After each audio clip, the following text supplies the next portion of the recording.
হরিমোহন সূত্রাকান্তি আন্তর্জাতিক সীমান্তে যখন উত্তেজনাকর পরিস্থিতি, আন্দোলনকারী বাংলাদেশ চলো অভিযানে বাংলাদেশে যে হিন্দুদের উপরে নির্যাতন হোক, সংখ্যালঘুদের উপরে এটার আন্দোলনের প্রতিবাদ মিছিলে অংশগ্রহণ করছিল, যেটার নাম হচ্ছে বাংলাদেশ চলো। তারা এখানে আইসই না ইয়া সূত্রাকান্তি বর্ডারে, আবার পরে এখানে প্রথম ব্যারিকেডে পুলিশে তারা আটকাইছে, 2 নম্বর এখানে হয়েছে বিএসএফ।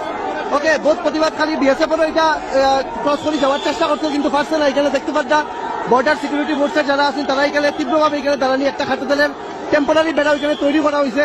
আর এই সাইডে এখানে দৃশ্য দেখেন, জাতীয় পতাকা লোকে নিয়ে এইভাবে আন্দোলনকারী দেখেন ব্যারিকেড গুলা ভাঙিয়ে এইভাবে বিচার ঢুকে এখানে দৃশ্যগুলো দেখতে পারবা। দেখি ব্যারিকেড অবস্থাতে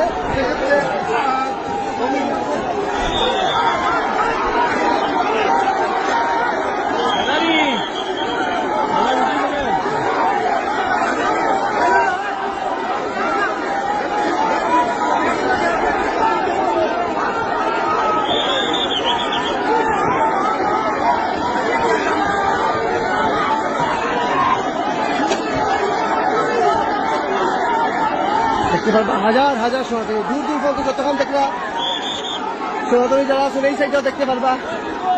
চিন্ময় প্রভুরে যাতে মুক্তি দেওয়া হয় এটাও একটা মুখ্য দাবি। তার সঙ্গে বাংলাদেশে যে সংখ্যালঘুর উপরে নির্যাতন এটাও যাতে তড়িঘড়ি বন্ধ হয় এটা দাবি হরিয়া বাংলাদেশ সহ অভিযান হিন্দু ঐক্য মঞ্চ। এই আন্দোলনে সারা আসাম থেকে সারা বরাকবেলি থেকে হাজার হাজার সনাতনীরা এটাতে অংশগ্রহণ করছেন। এখানে দেখতে পাচ্ছি আমার দোলাই থেকে আইছিলাম আমরা, দোলাই তো শোনাই দোলাই এবার ক্যান্ডিডেটও আসলা, ইন্ডিপেন্ডেন্ট ক্যান্ডিডেট। আমার বন্ধুদের কল্যাণী মাসে 5 সপ্তাহ আইসি কইছি ক্রস করবো, এখন আমরা ওইদিকে যাইমু, হয়তো মৃত্যুবরণ করবো, কিন্তু ওইদিকে যাইমু, মৃত্যুবরণ করবো ওইদিকে যাইমু।